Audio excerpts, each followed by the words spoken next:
So I just watched an overview on the Nobel Prize in Economics. I had a few minutes. I wanted to make a quick video. I want to use Newton as an example in bringing to light some of what they're saying.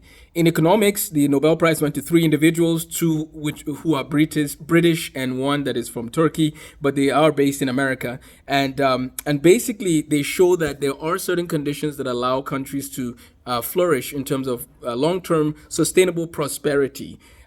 In terms of economic prosperity, there are certain elements that work. You're better off in a non-dictatorship than a dictatorship, for example.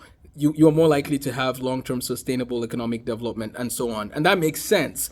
And so when I bring Newton into the equation, we talk a lot about Isaac Newton and his work, but have you ever studied the time frame in which Newton lived and looked at the impact that the time frame he lived had on some of the work he did?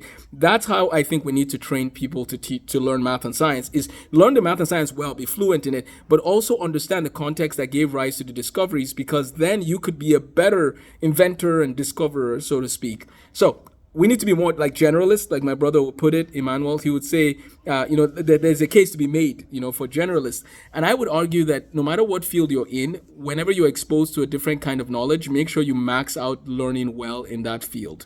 And so I'm a physicist, a medical physicist by training, but when I have an opportunity to study economics, I will listen to the conversation. I studied a lot of economics when I was in secondary school for 3 years. Well, 2 years actually. I was going to do 3 years, but I moved to the additional math, further math class. Because I was the head boy, so they had me move over to the further math. But that's a different day story.